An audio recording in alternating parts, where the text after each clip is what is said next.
Hello students, welcome to in this video.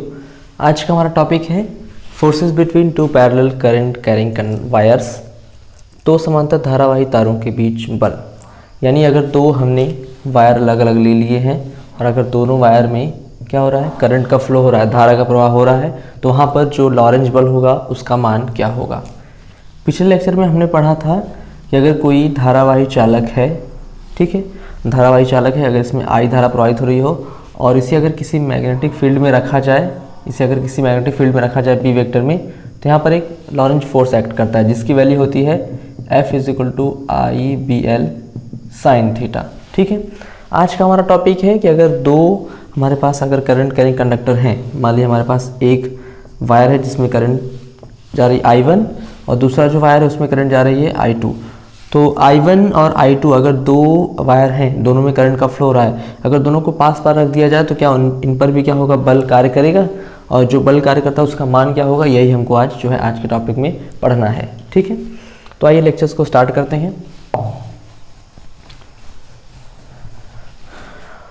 तो मान लिया हमने कि हमारे पास जो पहला वायर है उसमें करंट फ्लो हो रहा है I1। मान लेते हैं पहला हमारा जो वायर है या तार है या ऐसे चालक कहेंगे हम, चालक ए में जो धारा प्रवाहित हो रही है वो I1 है। अब जैसे ही किसी चालक में अगर धारा प्रवाहित होती है तो उसके चारों तरफ क्या होता है, इसके चारों तरफ इसका खुद का चुंबकीय क्षेत्र यानी मैग्नेटिक फील्ड जनरेट हो जाता है। तो हम इससे इस चालक से r दूरी पर, r डिस्टेंस पर एक पॉइंट P ले लेते हैं।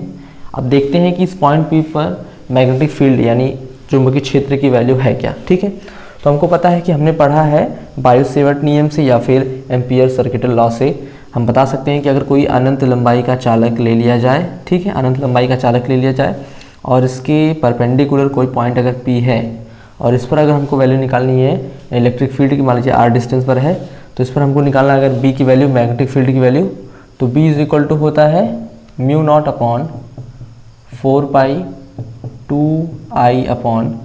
अगर इसमें चालक में I धारा प्रवाहित हो रही हो और इससे r दूरी पर कोई बिंदु P हो तो बिंदु P पर चुंबकीय क्षेत्र का मान इस फॉर्मूले से हम निकालते हैं।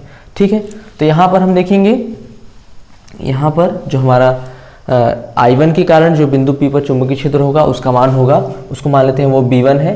तो B1 = हो जाएगा यहाँ पर μ0/4π, यहाँ पे हो जाएगा I1, क्योंकि I1 धारा प्रवाहित हो रही है, I1 डिस्टेंस कितना है r। ये हमने मान निकाल लिया इस चालक I1 के कारण बिंदु P पर चुंबकीय क्षेत्र का मान। ठीक है, अब अगर इसी चुंबकीय क्षेत्र में, अच्छा देख लेते हैं पहले कि चुंबकीय क्षेत्र की डायरेक्शन क्या है, इसकी दिशा क्या है। तो हमने पढ़ा है दाएं हाथ के नियम से, दाएं हाथ के हथेली के नियम से कि अगर धारा की दिशा, अंगूठे को हम लोग धारा की दिशा में रखें तो किसी बिंदु पर, मान लीजिए बिंदु P पर निकालना है, तो बिंदु P पर हमारा जो हथेली जिस तरफ धक्का देती है वही होती है चुंबकीय क्षेत्र की दिशा, यानी बिंदु P पर चुंबकीय क्षेत्र की दिशा इस सरफेस के पीछे की तरफ होगी। ठीक है, अब यहीं पर इसी चुंबकीय क्षेत्र में अगर कोई दूसरा धारावाही चालक, यहीं पर हम एक दूसरा धारावाही चालक ले लें, मान लो इसमें धारा प्रवाहित हो रही है I2, उसको मान लिया हमने ये B है। ठीक है, इसमें धारा प्रवाहित अगर I2, तो जैसे ही किसी चुंबकीय क्षेत्र में एक दूसरा चालक अगर रख दिया जाए, ठीक है, तो चुंबकीय क्षेत्र में अगर चालक रखते हैं तो इस पर क्या होगा, इस पर बल कार्य करने लगेगा तुरंत ही। पहले हमने क्या लिया, पहले हमने I1 लिया। अब I1 के कारण हमने देखा कि इसके चारों तरफ क्या है, इसके चारों तरफ इसका खुद का चुंबकीय क्षेत्र है। मान लीजिए ये हमने वायर ले लिया एक, इसमें करंट का फ्लो रहा ऊपर डायरेक्शन में, तो जैसे इसमें धारा प्रवाह होगा तो उसके चारों तरफ खुद का एक चुंबकीय क्षेत्र बन जाएगा। ठीक है, अब इसी चुंबकीय क्षेत्र, मान लीजिए यहाँ पर हमने एक बिंदु लिया, इसी चुंबकीय क्षेत्र में अब यहाँ पर देखें, यहाँ पर एक दूसरा वायर ले लें। ठीक है, यहाँ पर एक दूसरा वायर ले लें, तो इसमें भी क्या होगा, जैसे इस वायर को इसके चुंबकीय क्षेत्र में लाएंगे तो उस पर एक बल कार्य करने लगेगा तुरंत, क्योंकि किसी भी चालक को, किसी भी धारावाही चालक को अगर किसी चुंबकीय क्षेत्र में रखते हैं तो उस पर बल कार्य करता है। ठीक है, तो यहाँ पर जैसे ही I1 के मैग्नेटिक फील्ड में, I1 के चुंबकीय क्षेत्र में एक दूसरा धारावाही चालक रख देंगे तो इस चालक पर, इस धारावाही चालक B पर, इस पर एक बल कार्य करेगा। ठीक है, और बल का मान हमने कैसे निकाला था, बल का मान निकालते हैं F = I/BL sin थीटा से।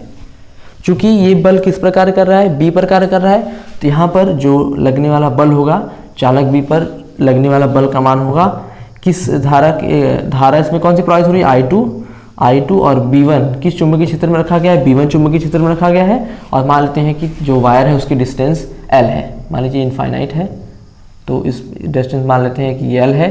ठीक है, पूरी लेंथ इसकी L है, तो I/BL यहाँ पर जाएगा sin थीटा।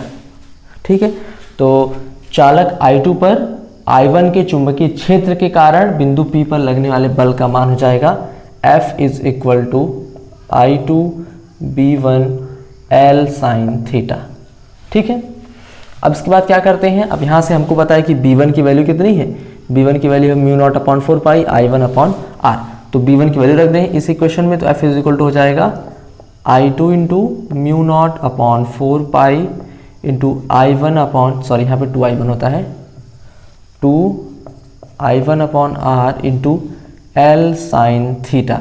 ठीक है, अब यहाँ पे देख रहे हैं कि थीटा क्या है, थीटा होता है angle between, theta is equal to angle between magnetic field या फिर लिख सीधे b vector and I vector. धारा की दिशा और चुंबकीय क्षेत्र के बीच में जो कोण बनता है, यहाँ पर हम देख रहे हैं इस बिंदु पर धारा की दिशा ऊपर की तरफ है और चुंबकीय क्षेत्र की दिशा पीछे की ओर है, यानी इस तरफ ऐसे लेना हमको, ऐसे लेना है, तो इनके बीच का कोण कितना है 90 अंश का। तो यहाँ पे थीटा इक्वल टू हो जाएगा 90 डिग्री। तो थीटा इक्वल टू 90 डिग्री रख देंगे तो यहाँ हो जाएगा म्यू नॉट अपॉन 4 पाई, यहाँ से 2I1 I2 upon R into यहाँ से L साइन 90। ठीक है, और साइन 90 की वैल्यू 1 होती है, तो F इज इक्वल टू आ जाएगा म्यू नॉट अपॉन 4 पाई 2I1 I2 upon R into L। ठीक है, तो ये वैल्यू क्या आ गई, ये वैल्यू आई है चालक I2 पर I1 के चुंबकीय क्षेत्र के कारण लगने वाले बल का मान। अब देख लेते हैं कि इस बल की दिशा क्या होगी, इस चालक I2 पर लगने वाले बल की दिशा क्या होगी। तो अगर बल की दिशा निकालनी होगी तो फ्लेमिंग के अगर हम लोग बाएं हाथ के नियम से देखें तो ये जो हमारी मिडिल फिंगर होती है वो रिप्रेजेंट करती है किसको, धारा की दिशा को, और ये वाली फिंगर रिप्रेजेंट करती है मैग्नेटिक फील्ड यानी चुंबकीय क्षेत्र की दिशा को। तो अगर हम लोग इस बिंदु पर निकालना चाहें बल की दिशा, तो चुंबकीय क्षेत्र किस तरफ है, पीछे की तरफ है, धारा किस तरफ है, ऊपर की ओर। तो इस तरह से अपनी उंगली रखते हैं तो देखते हैं कि अंगूठा जो है वो किस तरफ, वो बल की दिशा को प्रदर्शित करता है, यानी इस बिंदु पर जो बल की दिशा होगी वो अंदर की तरफ होगी। यानी जो I1 है, I1 क्या कर रहा है, I2 को अपनी तरफ खींच रहा है एक बल के कारण, जो बल का मान ये है, इस बल के कारण, इस बल से जो है I2 को अपनी तरफ आकर्षित कर रहा है, खींच रहा है। ठीक है, अब देखिए यहाँ पर एक चीज और है कि जैसे यहाँ पर देख रहे हैं कि I2 भी क्या है, I2 भी एक धारावाही चालक है, इसका भी खुद का चुंबकीय क्षेत्र होगा। जैसे हमने पहले क्या निकाला, पहले हमने निकाला कि I1, जैसे I1 में धारा प्रवाहित हो रही है तो उसका खुद का चुंबकीय क्षेत्र है, और उसके चुंबकीय क्षेत्र में दूसरा कोई धारावाही चालक I2 ले लें, तो जैसे I2 ले लेते हैं तो उस पर एक बल कार्य करता है जिसका मान ये होता है। अब इसी का जस्ट अपोजिट कि अगर हम कोई धारावाही चालक लिए I2 और उसके चुंबकीय क्षेत्र में कोई धारावाही चालक रखा है I1, तो इस पर भी क्या होगा, इस पर भी बल कार्य करेगा। तो हम देखते हैं इस पर बल का मान क्या होता है। तो यहाँ पर देख लेते हैं पहले कि ये हमने निकाला है, ये देखिए ये जो B1 आया है ये चालक A का चुंबकीय क्षेत्र है, ये B1 हमने निकाला चालक A का चुंबकीय क्षेत्र, और जो F निकाले ये है चालक B पर लगने वाले बल का मान। ठीक है, अब यहाँ पर पहले निकाल लेते हैं कि चालक I2, ये जो I2 चालक है इसका चुंबकीय क्षेत्र है, मान लेते हैं बिंदु Q है, बिंदु Q पर इसके चुंबकीय क्षेत्र का मान क्या होगा इसके चारों तरफ। तो पहले देख लेते हैं कि इसकी दिशा क्या है। तो अगर दाएं हाथ के हथेली के नियम से देखेंगे तो इस वाले में धारा का प्रवाह किस तरफ हो रहा है, जैसे इसमें देखे थे कि धारा दिशा ऊपर तरफ है तो बिंदु P पर चुंबकीय क्षेत्र दिशा पीछे की तरफ होगी, ऐसे ही इस वाले में देख रहे हैं कि धारा की दिशा ऊपर की ओर है तो बिंदु Q पर चुंबकीय क्षेत्र दिशा किस तरफ होगी, बाहर की ओर, यानी इस बिंदु पर यहाँ पर चुंबकीय क्षेत्र दिशा इस सरफेस के इस तरफ है। ठीक है, अब यहाँ पर चुंबकीय क्षेत्र है, अब जैसे ही चुंबकीय क्षेत्र है तो इस I1 पर क्या होगा, I1 पर बल कार्य करेगा, और बल का मान तो पहले लिख लेते हैं चुंबकीय क्षेत्र का मान, जिसको हम लोग लिखेंगे B2। यहाँ पर ये है चुंबकीय क्षेत्र B1 और ये चुंबकीय क्षेत्र है B2। तो B2 का मान क्या हो जाएगा, B2 किसके कारण जनरेट हुआ है, B2 जनरेट हुआ I2 के कारण। तो यहाँ से जाएगा B2 is equal to mu naught upon 4 pi और यहाँ पे 2I2 अपॉन R, डिस्टेंस तो आ रही है, और I2 के कारण ये इलेक्ट्रिक फील्ड जनरेट हो रही है तो B इज इक्वल टू इतना हो जाएगा। अब निकालेंगे कि B2 के कारण, B2 चुंबकीय क्षेत्र में अगर कोई धारावाही चालक I1 रखा हो तो I1 पर लगने वाले बल का मान, तो वो होता है F इज इक्वल टू, यहाँ हो जाएगा F इज इक्वल टू होता है IBL साइन थीटा। तो यहाँ पर किस पर बल कार्य कर रहा है, किस धारावाही चालक पर, I1 पर। तो यहाँ हो जाएगा I1 इंटू B क्या है, कौन से किस चुंबकीय क्षेत्र में रखा गया है, I को B2 चुंबकीय क्षेत्र में, B2 यहाँ पे L साइन थीटा। अब सारी वैल्यूज रख लेते हैं तो I1 ही रहेगा, इंटू B2 की वैल्यू क्या है म्यू नॉट अपॉन 4 पाई और 2I2 अपॉन R, यहाँ से L, और साइन थीटा की वैल्यू वही साइन 90 हो जाएगी। तो यहाँ से F की वैल्यू आ जाएगी म्यू नॉट अपॉन 4 पाई और 2I1 I2 upon R into L। ठीक है, तो देख रहे हैं कि दोनों ही चालक, जैसे यहाँ पे चालक I1 यानी चालक A चालक B पर जो बल लगा रहा है उसका मान ये है, और चालक B I1 पर चालक A पर जो बल लगा रहा है उसका मान ये है, और दोनों ही बल देख रहे हैं परिमाण में क्या है समान है। यानी ये जो I1 जो है I2 को अपनी तरफ आकर्षित कर रहा है, अपनी तरफ सेम बल से, उसी बल से जो अपनी तरफ खींच रहा है, जबकि I2 भी I1 को क्या अपनी तरफ खींच रहा है। देख लेते हैं इस वाले में यहाँ पर जो है बल की दिशा क्या है। अब देख रहे हैं कि सरफेस पर धारक दिशा ऊपर की ओर है और चुंबकीय क्षेत्र बाहर की तरफ है। धारक दिशा ऊपर की ओर, चुंबकीय क्षेत्र बाहर की ओर। इस वाले में क्या था कि धारक दिशा ऊपर की ओर, चुंबकीय क्षेत्र पीछे की तरफ था, तो हमने फ्लेमिंग के बाएं हाथ के नियम से ऐसे देखा था, तो बल की दिशा इस तरफ आई थी। अब ऐसे इसमें देखते हैं, तो इस वाले में हम देख रहे हैं कि धारक दिशा कहाँ है, धारक दिशा ऊपर की ओर और चुंबकीय क्षेत्र बाहर। तो इस तरह से ये धारक की दिशा हो गई और ये चुंबकीय क्षेत्र की दिशा। तो इस बिंदु पर यानी कि बल की दिशा अंदर की तरफ होगी। तो कहने का मतलब कि जो I1 है वो I2 को अपनी तरफ आकर्षित कर रहा है इस बल से, और जबकि I2 I1 को भी अपनी तरफ क्या कर रहा है आकर्षित कर रहा है इस बल से। दोनों बल परिमाण में समान है। तो यहाँ पे हम कह सकते हैं कि अगर दो धारावाही चालक हमने लिया है और अगर दोनों धारावाही चालक की दिशा समान है, यानी दोनों एक ही दिशा में अगर प्रवाहित हो रही धारा उसमें, तो दोनों एक दूसरे को आकर्षित करते हैं। और किस बल से आकर्षित करते हैं, वो बल का मान हमेशा क्या होता है समान होता है, ये वैल्यू। ठीक है, अब अगर लैंग्वेज लिखना है, हमको नोट्स बनाना है, तो नोट्स में पहले लिखेंगे कि यहाँ पर चालक I1 के कारण या चालक A के कारण बिंदु P पर चुंबकीय क्षेत्र का मान, जो कि ये हो जाएगा। उसके बाद लिखेंगे जब चालक B को I1 के चुंबकीय क्षेत्र में रखा जाता है तो उस पर एक बल कार्य करता है, जिस बल का मान, इस तरह से लिखेंगे पूरा ये बल का मान F = इसको हम सॉल्व कर लेंगे, यहाँ तक इसको इक्वेशन बना के छोड़ देंगे। फिर यहाँ पर लिखेंगे इसी प्रकार चालक I2 के कारण बिंदु Q पर, चालक I2 कारण बिंदु Q पर चुंबकीय क्षेत्र का मान इतना होगा। ठीक है, अब उसके बाद लिखेंगे जब किसी चालक I1 को I2 के चुंबकीय क्षेत्र में रखा जाता है, चालक I1 को I2 के चुंबकीय क्षेत्र में रखा जाता है तो उस पर बल कार्य करता है, जिसका मान होता है I1 B2 L sin theta. अब यहाँ पे ये वैल्यू रख करके इसको भी सॉल्व कर लेंगे। तो लिख लेंगे कि दोनों बल परिमाण में समान है तथा दोनों एक दूसरे को आकर्षित कर रहे हैं। इस प्रकार हम यहाँ पे दो नोट लिख लेते हैं। नोट 1 कि जब दो धारावाही चालक में प्रवाहित होने वाली धारा की दिशा अगर समान है तो वो एक दूसरे को आकर्षित करते हैं। जबकि नोट नंबर 2 में लिख लेंगे कि जब दो धारावाही चालक में प्रवाहित होने वाली धारा की दिशा विपरीत होती है। अब इसको हम चार्ज विपरीत लेकर के सॉल्व कर सकते हैं। तो अगर दो धारावाही चालक हमने लिया है और अगर उनमें धारा की दिशा कैसी विपरीत है तो वहाँ पर ये एक दूसरे को प्रतिकर्षित करते हैं, तो एक दूसरे को दूर धकेलते हैं। तो नोट नंबर 2 लिखेंगे कि जब दो धारावाही चालक में धारा की दिशा विपरीत हो, एक दूसरे की विपरीत हो, तो वे एक दूसरे को प्रतिकर्षित करते हैं। तो ये पूरा हमारा आज का टॉपिक है कि force between two parallel current carrying wires. ठीक है, इसका आप लोग स्क्रीनशॉट ले लीजिए।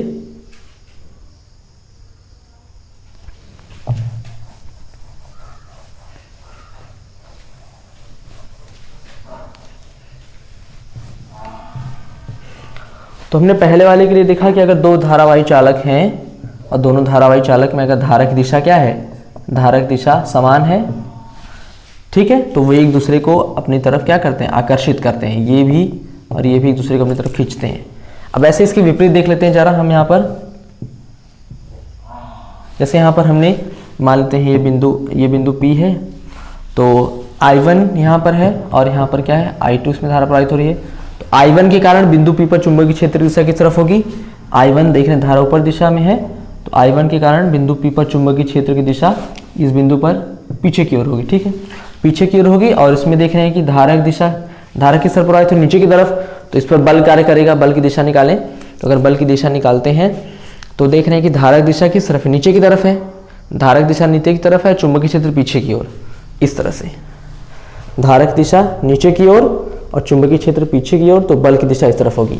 यानी I1 के कारण जो I2 पर बल लग रहा है वो इस तरफ लग रहा है, यानी ये इसको दूर धकेल रहा है। ठीक है, इसी प्रकार देख रहे थे I1, I2 कारण जो बल की दिशा वो क्या है, तो I2 देख रहे हैं कि धारक दिशा नीचे की तरफ है, तो इस बिंदु पर देखते हैं पहले चुंबकीय क्षेत्र का मान।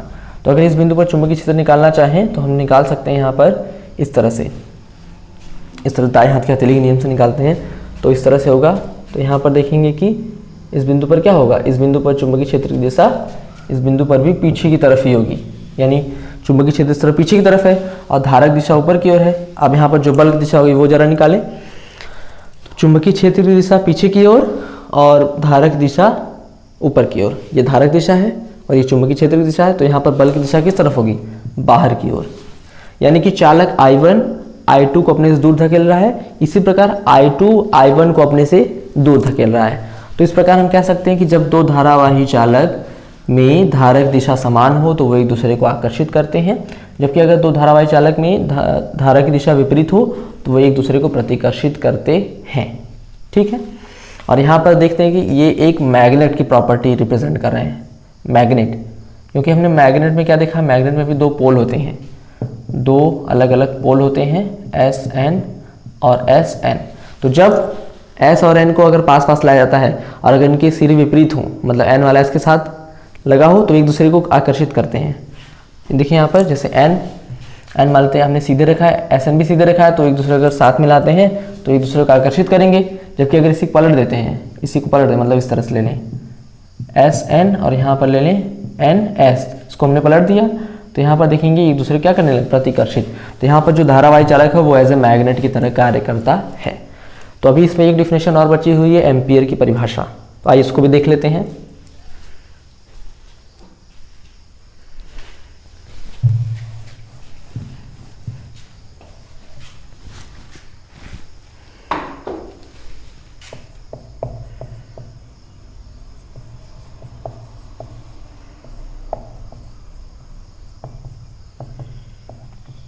अब देखिए यहाँ पर हमने क्या देखा कि अगर दो धारावाही चालक हैं I1 व I2 और इनमें बल की दिशा एक दूसरे के आकर्षित कर रहे हैं, तो यहाँ पर हमने लिखा कि जो बल का मान होता है F = होता है μ0/4π, यहाँ से 2I1 I2/r × L। ठीक है, अब यहाँ से देखते हैं कि L को अपॉन यहाँ पे ले लेते हैं, F/L = हो जाएगा μ0/4π, यहाँ से 2I1 I2/r। ठीक है, अब देखिए L को हमने यहाँ पे नीचे क्यों लिया, L को नीचे से ले लिया क्योंकि L की लंबाई हमको पता नहीं, अनंत लंबाई, तो L की लंबाई कुछ भी हो सकती है। तो यहाँ पर हम लिखेंगे एकांक लंबाई पर लगने वाला बल, F/L को कहेंगे एकांक लंबाई पर लगने वाला बल, एकांक लंबाई पर लगने वाला बल। तो अगर हम लोग इस फॉर्मूले में I1 = I2 = 1 एम्पियर ले लें और R = 1 मीटर ले लें, मतलब दोनों प्रवाहित धारा का मान हम लोग ले लें 1 एम्पियर और उनके बीच की दूरी ले लें 1 मीटर। ठीक है, तो यहाँ पर देखते हैं कि हमारा F/L की वैल्यू क्या आती है। तो F/L = आ जाएगा μ0/4π की वैल्यू होती है 10⁻⁻7 मल्टीप्लाई यहाँ पर 2 × 1 × 1/1, यानी आ जाएगा 2 × 10⁻⁷ न्यूटन पर मीटर। ठीक है, न्यूटन पर मीटर। तो हम यहाँ से कह सकते हैं कि 1 एम्पियर वह धारा है जो 1 मीटर दूरी पर रखे दो समांतर धारावाही चालकों के प्रति एकांक लंबाई में 2 × 10⁻⁷ न्यूटन प्रति मीटर का बल उत्पन्न करती है। 1 एम्पियर वह धारा है या वह वैद्युत धारा है जो 1 मीटर दूरी पर रखे दो समांतर धारावाही चालकों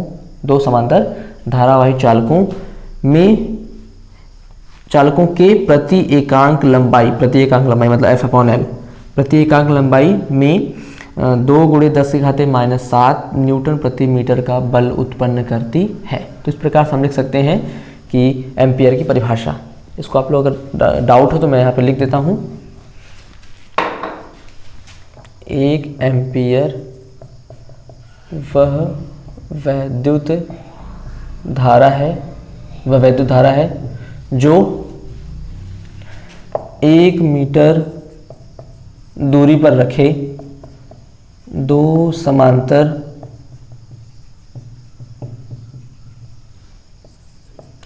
धारावाही चालकों, 2 समांतर धारावाही चालकों के प्रति एकांक लंबाई में 2 × 10⁻⁷ न्यूटन पर मीटर का बल उत्पन्न करती है। ठीक है, तो ये हो गई एम्पियर की परिभाषा। ये आपके एग्जाम में बहुत बार पूछा गया है कि हम जो है एम्पियर की परिभाषा कैसे बता सकते हैं। ठीक है, तो 1 एम्पियर वह वैद्युत धारा है जो 1 मीटर दूरी पर रखे 2 समांतर धारावाही चालकों में 2 गुणे के प्रति एकांक लंबाई में 2 × 10⁻⁷ न्यूटन प्रति मीटर का बल उत्पन्न करती है। तो स्टूडेंट्स, आई होप ये वीडियो लेक्चर आपको अच्छी तरह से समझ आ गया होगा। अब हमारा नेक्स्ट टॉपिक होगा, जो हमारा नेक्स्ट आने वाला लेक्चर है, उसमें हम इस चैप्टर से रिलेटेड जितने आपके बोर्ड एग्जाम में क्वेश्चन पूछे गए हैं, जो इंपॉर्टेंट क्वेश्चन है, उसको हम जो सॉल्व करने वाले हैं। और वो क्वेश्चन जैसे सॉल्व हो जाते हैं, फिर हम आपका जो है नया चैप्टर स्टार्ट करेंगे। तो इस वीडियो को देखने के लिए बहुत बहुत धन्यवाद। मिलते हैं नेक्स्ट वीडियो में।